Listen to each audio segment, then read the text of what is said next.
ఆ అమ్మాయి జన్మ జాతకం ప్రకారం మఖా నక్షత్రం సప్తమాధిపతి శని అంటే ద్వితీయ సంతానం అబ్బాయి.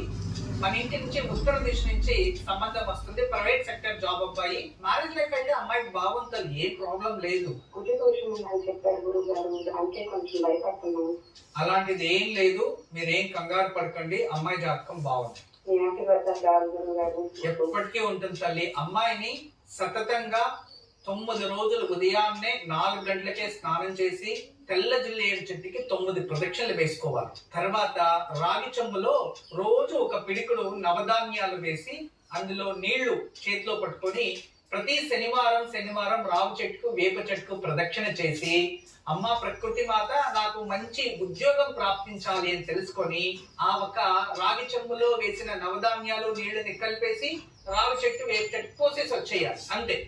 అలా ఒప్పిడికి అంటే ఒక చిన్న చిటికలు అన్ని నవధాన్యాలు కలిపి కొన్ని అలా 16 వారాలు చేసి అది ముగిసే లోపే అమ్మాయికి మంచి జాబ్ వచ్చేస్తుంది తల్లి. నమస్తే అమ్మా. గురుజీకి ఈ రోజు తారాబలం తెలియజేయండి గురుజీ.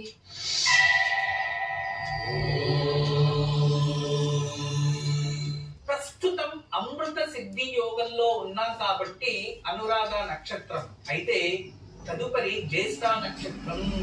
ఈ రోజు నిత్య నక్షత్రాన్ని జ్యేష్ఠ నక్షత్రంగా తీసుకుంటే అశ్విని మఖామూల నక్షత్రం వారికి పర్వ మిత్రతార, భరణి కుంభ పూర్వాషాఢ నక్షత్రం వారికి మిత్రతార, కృతిక ఉత్తరాషాఢ నక్షత్రం వారికి నైదరతార, రోహిణి అష్ట శ్రవణ నక్షత్రం వారికి సాధక తార, మృగశిర చిత్త ధనిష్ట నక్షత్రం వారికి ప్రత్యక్ తార, ఈ రోజు ఆరిద్ర స్వాతి శతభిష నక్షత్రం వారికి క్షేమతార, పునర్వసు విశాఖ పూర్వ భాద్రపద నక్షత్రం వారికి విపత్తార, పుష్య అనురాధ ఉత్తరా భాద్రపద నక్షత్రం వారికి సంపద తార, ఇక ఆశ్లేష జ్యేష్ఠ రేవతి నక్షత్రం వారికి జన్మతార. ఇదే ఈ రోజు దివ్య తారాబలం. గురుజీ మన సంప్రదాయం ఏం తెలియజేయబోతున్నారు?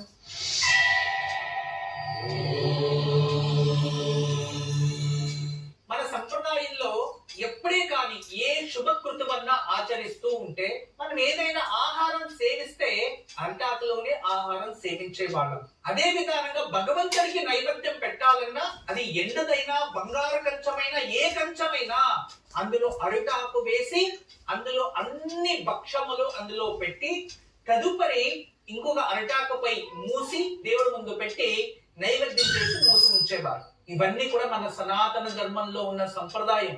మీరు అంటే ఇంట్లో భగవంతుడికి ఎప్పుడే నైవేద్యం పెట్టినా కాస్త అరిటాకు వేసి దానిపై నైవేద్యం పెట్టండి, అదే భగవంతుడు స్వీకరిస్తాడు అనేది శాస్త్రంలో ఉంది.